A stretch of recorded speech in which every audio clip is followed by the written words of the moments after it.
Did you know that YWCA is the first and oldest women's charity in Singapore?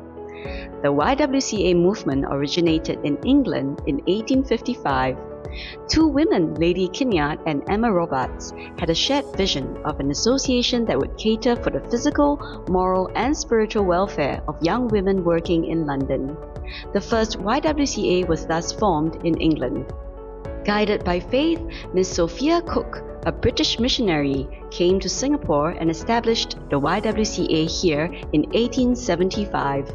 A woman with strong and progressive ideals, Miss Cook believed that women needed to be educated so they could improve their status.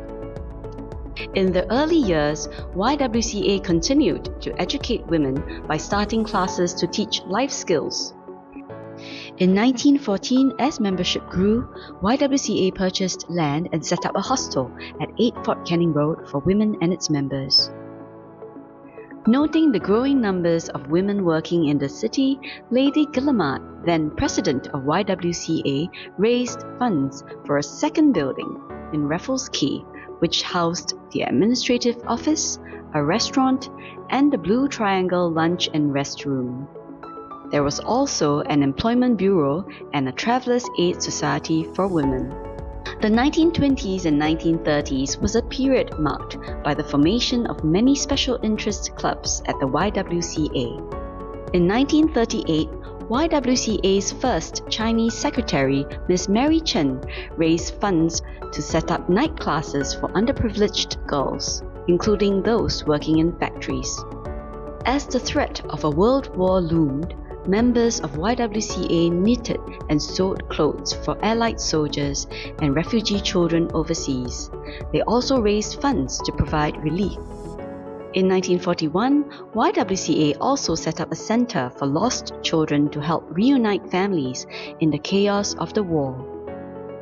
After the war, YWCA resumed its services and activities and became more involved in social welfare services.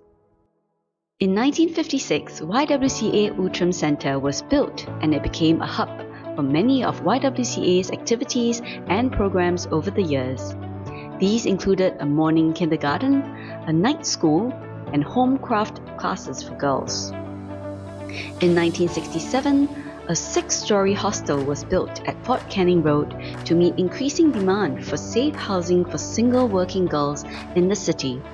Then President Mrs. Chicha Davis famously led a fundraising campaign where she would donate a gold sovereign for every pound she weighed for its construction, leading many women to follow suit. She even sold her house in Johor to raise funds for the lift. The 1960s to 70s was a period of rapid industrialization in Singapore. YWCA introduced numerous initiatives to support emerging needs. One of these initiatives include the establishment of the YWCA House in Jurong to provide safe lodging for factory women who came to Singapore to work. I looked after 600 factory girls at that time. The hostel was their safe haven, providing them with shelter and a supportive community.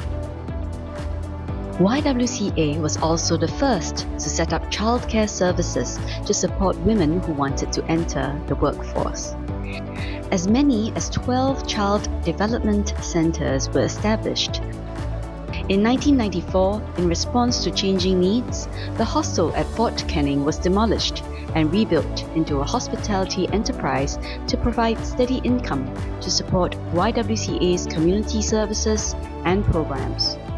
Around the turn of the new millennium, as the social environment became more complex, YWCA expanded its outreach into the community by launching practical initiatives to serve vulnerable women and their families.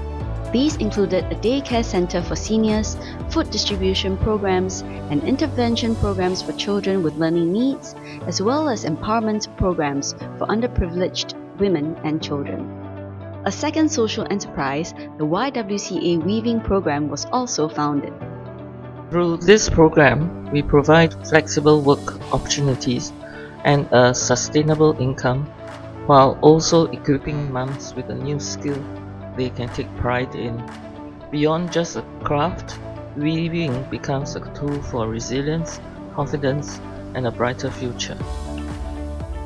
And so, the threads of the YWCA story continue to weave through time. As we come together to celebrate 150 years of empowering women in Singapore, we honor the enduring legacy of the YWCA Fellowship. Join us as we continue to serve for the good of future generations. Join us in our mission to uplift women and their families. Join us as we empower women on their life journeys. By love, serve one another.